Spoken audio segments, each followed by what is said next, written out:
बिस्मिल्लाहिर्रहमानिर्रहीम। अस्सलामुअलैकुम my YouTube family, क्या हाल है। उम्मीद है आप सब लोग अल्लाह के फजल से ठीक ठाक होंगे। मैं हूं मुस्कान खान और मैं आप सब लोगों को अपने चैनल मुस्कान डेली कुकिंग पर वेलकम करती हूं। हमेशा की तरह आज भी मैं आप लोगों के लिए बहुत ही यूनिक और डिलीशियस कैबिज पोटैटो ऑमलेट की रेसिपी लेकर आई हूं और जिसे आप खाएंगे तो यकीनन तारीफ़ किए बिना नहीं रह सकेंगे। दूसरे ये कि आप इसको ब्रेकफास्ट में भी खा सकते हैं और अपने बच्चों को टिफ़न में भी दे सकते हैं, बहुत ज़्यादा खुश होंगे। तो चलिए देख लेते हैं कि इस कैबिज पोटैटो ऑमलेट को कैसे बनाना है। बिस्मिल्लाहिर्रहमानिर्रहीम। तो कैबिज पोटैटो ऑमलेट को बनाने के लिए आप जितने मर्ज़ी आलू ले लें, जितनी क्वांटिटी में आपने बनाने हैं वो ले सकते हैं। लेकिन यहाँ पर मैं एक आलू ले रही हूँ। मैंने उसे अच्छी तरह वॉश किया और पील करने के बाद मैंने इसके चौकोर टुकड़े जो है क्यूब्स की शक्ल में इसको काटना है। और क्यूब्स की शक्ल में तो आपको काटना आता है, जिस तरह आप वीडियो में देख रहे हैं कि किस तरह कट लगाने हैं और क्यूब्स में बारीक बारीक आपने काट लेने हैं। अगर मोटे भी काट लेंगे तो कोई मसला नहीं है, आप इसको पकाकर गला भी सकते हैं। तो इस तरह से बस आपने क्यूब्स में काट लेने हैं। और यहाँ पर देखें मैंने सारे आलू जो हैं क्यूब्स में काट ली हैं। और चलिए अब इसको पकाने की तैयारी करते हैं। तो इसको पकाने के लिए सबसे पहले हम एक पैन लेंगे और यहाँ पर अगर आप नॉन स्टिक पैन लें तो वो ज़्यादा बेटर रहेगा। लेकिन अनफॉर्चुनेटली मेरा पैन जो है वो धोने वाला था और इसलिए मुझे इस पैन में जो है वो काम करना पड़ रहा है। लेकिन ये पैन मुझे लगता है मुझे आगे चलकर बहुत ज़्यादा नुकसान देने वाला है। तो इसमें अब हम 2 टेबलस्पून ऑयल डालेंगे। बिस्मिल्लाहिर्रहमानिर्रहीम। और यहाँ पर जो हमने क्यूब्स की शक्ल में आलू काटे हैं वो आलू डालेंगे और इनको कम से कम 2-3 मिनट अच्छी तरह घी के अंदर फ्राई करेंगे ताकि अच्छा सा टेस्ट जो है वो फ्राई होने का है। आपको पता है कि जब आलूओं को घी में फ्राई करते हैं या ऑयल में फ्राई करते हैं, यहाँ पर आप बटर का इस्तेमाल भी कर सकते हैं, फ्राई करते हैं तो उनका एक बहुत ही मज़े का टेस्ट आता है और बच्चों को तो वो बहुत ही मज़े के लगते हैं। बल्कि बड़े मेरे जैसे अगर होंगे तो उनको भी बहुत ज़्यादा मज़े के लगते हैं। जब आप अपने बच्चों को मज़े की चीज़ें बनाकर देते हैं ना, तो मदर जो होती हैं वो भी इन चीज़ों की शौकीन हो जाती हैं। तो मैं बहुत ज़्यादा शौकीन हूँ इन चीज़ों की। तो यहाँ पर हम इसे कम से कम 2-3 मिनट अच्छी तरह से फ्राई करेंगे। ये ऑमलेट माशाल्लाह इतना मज़े का बनेगा कि आपके बच्चे तो फिर हमेशा इसी ऑमलेट को मांगा करेंगे, क्योंकि ये खाने में बच्चों और बड़ों सबको बहुत ज़्यादा पसंद आता है। और दूसरे ये कि ये इसमें बहुत ज़्यादा मिर्चें वगैरह जो हैं वो नहीं डलेंगी, जिसकी वजह से जो लोग मैदे के अमराज में मुब्तला होते हैं और जो लोग ये मेरी वीडियो में 1-2 लोग कहते हैं कि आप नमक मिर्च जो है वो बहुत ज़्यादा मसाले यूज़ करते हैं, तो उनके लिए भी ये ऑमलेट जो है वो बहुत ही बेनिफिशियल होने वाला है, बहुत फ़ायदेमंद है। तो यहाँ पर अब आलूओं को हमने 2-3 मिनट के लिए अच्छी तरह से फ्राई कर दिया और अब हम इसमें एक मीडियम साइज़ का चॉप किया हुआ प्याज डालेंगे और इसको भी आलूओं के साथ अच्छी तरह से 2 मिनट के लिए फ्राई करेंगे। अब हम इसके अंदर 1/2 टीस्पून नमक डालेंगे या आप लोग अपने जायके के मुताबिक नमक डाल सकते हैं। और इसके साथ ही हम 1/2 टीस्पून काली मिर्च का पाउडर डालेंगे और इन दोनों चीज़ों को मिक्स करेंगे और फिर 1-2 मिनट अच्छी तरह से फ्राई करेंगे।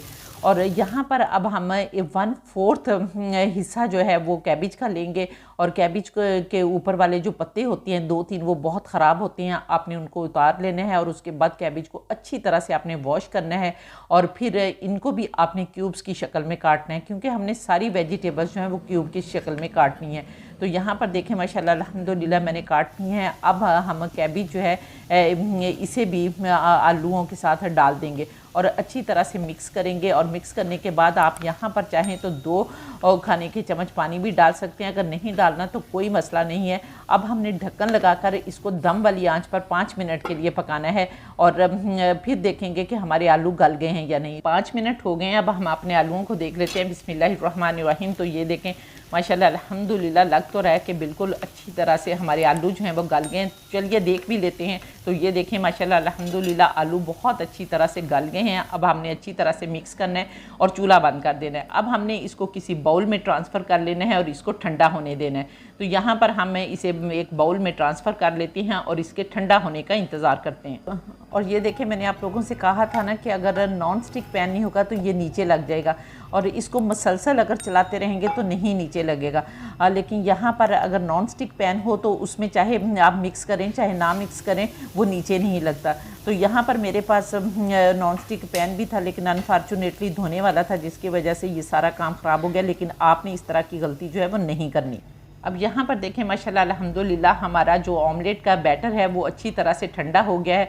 अब हमने इसके अंदर 1.5 खाने का चम्मच मैदा डालना है, लेकिन पहले हम 1 खाने का चम्मच डालेंगे, अच्छी तरह से मिक्स करेंगे। अगर हमें ज़रूरत लगी तो हम और डालेंगे। तो 1 चम्मच खाने का मैदा डालने के बाद आपने हल्का सा नमक और हल्की सी जो है वो काली मिर्च डाल देनी है, ताकि इस मैदे में भी नमक और काली मिर्च का फ्लेवर जो है वो चला जाए। और फिर हमने अच्छी तरह से मिक्स करना है ताकि ये मैदा जो है पूरे बैटर को अच्छी तरह से लग जाए।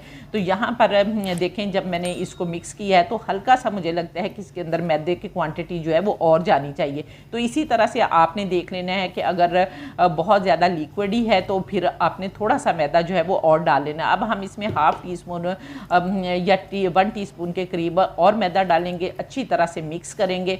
और यहाँ पर फिर हमारा बैटर ये देखें बहुत अच्छा सा जो है वो तैयार हो गया है। अब हम इसके अंदर 2 अंडे तोड़कर डालेंगे, और दोनों अंडे जो है अगर आपको पता है कि बिल्कुल फ्रेश हैं तो डायरेक्ट डाल दें, नहीं तो अदरवाइज़ सेपरेट प्याली में तोड़कर डालें ताकि कोई अंडा जो है वो गंदा ना निकले, क्योंकि आजकल गर्मी है तो अंडे गंदे भी हो सकते हैं। लेकिन अगर आपको पता है कि बिल्कुल फ्रेश हैं तो फिर कोई मसला नहीं।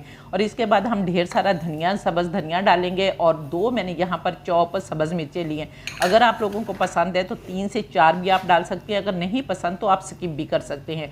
यहाँ पर फिर हम इस पूरे बैटर को बहुत अच्छी तरह से मिक्स करेंगे ताकि हमारे अंडे जो हैं वो भी इस बैटर के साथ बहुत अच्छी तरह से मिक्स हो जाएंगे। तो बहुत अच्छी तरह से मिक्स हो गए हैं।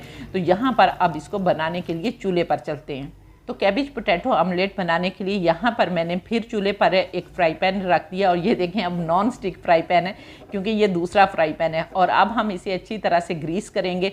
लेकिन यहाँ पर अगर आप लोगों के पास रिंग है ना, एक गोल रिंग आता है, अगर गोल रिंग है तो वो तो बहुत ही बेस्ट रहेगा। लेकिन मेरे पास गोल रिंग नहीं है, मेरे पास ये छोटे छोटे रिंग है, तो इनमें फिर बिल्कुल छोटे बनेंगे। इसलिए मैं इसको चम्मच की मदद से ही छोटी सी रोटी की तरह गोल कर लूँगी। तो अगर आप लोगों के पास रिंग होगा ना तो उसमें बहुत ही अच्छा बनेगा।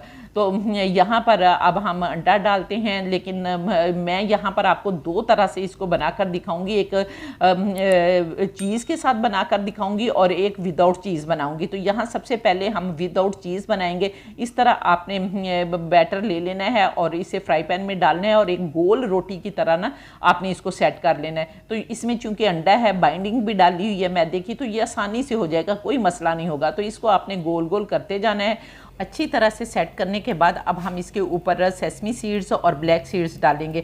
सेसमी सीड्स यानी सफ़ेद तिल जो होते हैं ये कैल्शियम का ख़जाना है, और ब्लैक सीड्स जो हैं ये कलौंजी होती है, और ये सुन्नत रसूलुल्लाह सल्लल्लाहु अलैहि वसल्लम भी है। और आपको पता है कि कलौंजी में हर बीमारी की शिफा है। तो यहाँ पर ये दोनों सीड्स जो हैं वो हमारी सेहत के लिए, हमारे बच्चों की सेहत के लिए बहुत फ़ायदेमंद है। तो ये दोनों सीड्स डालने के बाद अब हम कवर कर देंगे और 2-3 मिनट के लिए दम वाली आंच पर पकाएंगे। और फिर हम देखेंगे कि आया हमारा ऑमलेट जो है वो नीचे से गोल्डन हो गया है या नहीं। तो अब हम 2 मिनट इंतज़ार करते हैं, और इस दौरान आप लोग जल्दी से कमेंट करके बताएं कि आप लोग किस किस कंट्री से मेरी वीडियो वॉच कर रहे हैं। और माशाल्लाह अल्हम्दुलिल्लाह कमेंट देखें कितने प्यारे आप करते हैं कि दिल खुश हो जाता है, और दिल से दुआ निकलती है कि अल्लाह पाक मेरी पूरी यूट्यूब फैमिली को कामयाब भी करे और उनकी हर आरज़ू जो है वो भी पूरी करे। तो यहाँ पर 2 मिनट हो गए हैं। अब हम देख लेते हैं बिस्मिल्लाहिर्रहमानिर्रहीम। और अब आपने स्पैचुला की मदद से उठाकर देख लेना है कि आपका ऑमलेट नीचे से गोल्डन है या नहीं। तो ये देखें हो गया है। अब हम इसे फ्लिप कर लेते हैं बिस्मिल्लाहिर्रहमानिर्रहीम। तो ये देखें माशाल्लाह अल्हम्दुलिल्लाह कलर देखें कितना खूबसूरत आया है। और इसी तरह से हमने 2 मिनट इधर से भी इसको अच्छी तरह से गोल्डन कलर दे लेना है, लेकिन ढक्कन आपने लगाना है और फिर 2 मिनट के लिए पकाना है, और फिर आपने इसको डिश आउट कर लेना है। अब मैं आप लोगों को दूसरा तरीका बताती हूँ। दूसरा तरीका यह है कि इसी तरह से आपने बैटर डालना है, एक रोटी की तरह आपने बैटर डाल देना है, लेकिन जो पहली लेयर है ना उसको आपने थोड़ा सा पतला रखना है। और इसके बाद हम काफ़ी सारी इसके ऊपर चीज़ डालेंगे, लेकिन ये ऑप्शनल है। अगर आप लोगों को चीज़ नहीं पसंद या आप लोगों के पास चीज़ नहीं है तो कोई मसला नहीं है। विदाउट चीज़ जिस तरह मैंने आप लोगों को बताया उस तरह भी बनाएंगे तो बहुत मज़े का बनेगा। तो लेकिन जो लोग चीज़ अफोर्ड कर सकते हैं या चीज़ पसंद करते हैं तो वो इस तरह से बना लें। अब हम सारे चीज़ इसके ऊपर लगाएंगे पूरी एक तय, और इसके ऊपर हम दोबारा से अपना अंडे वाला बैटर जो है वो डालेंगे, और एक इसी तरह की पूरी तय जो है वो रोटी रोटी की लगा देंगे और लगाने के बाद हम दोबारा से सेसमी सीड्स यानी तिल डालेंगे, सफ़ेद तिल डालेंगे और इसके ऊपर ब्लैक सीड्स यानी कलौंजी जो है वो डाल देंगे। और इस तरह से ये देखें, एक तो खूबसूरत भी बहुत लगेगा और दूसरे सेहत के लिहाज से भी, सेहत और मज़ा दोनों आप इसमें पाएंगे। और फिर अब हम ढक्कन लगाएंगे और 2 मिनट के लिए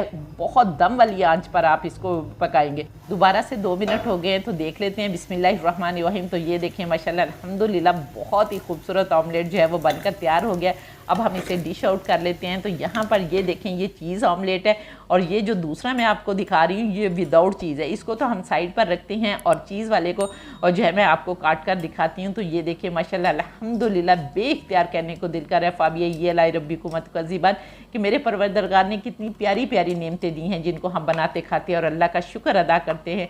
तो उम्मीद है आपको मेरी ये रेसिपी पसंद आई होगी। अगर रेसिपी पसंद आई है तो जल्दी से वीडियो को लाइक करके फैमिली फ्रेंड्स के साथ शेयर कर दें और इंशाअल्लाह ताला नेक्स्ट वीडियो में आपसे दोबारा मुलाकात होगी। तब तक के लिए अपना बहुत सारा ख्याल रखिए और मुझे भी अपनी दुआ में याद रखें और इसके साथ ही इजाज़त दें। अल्लाह हाफिज़।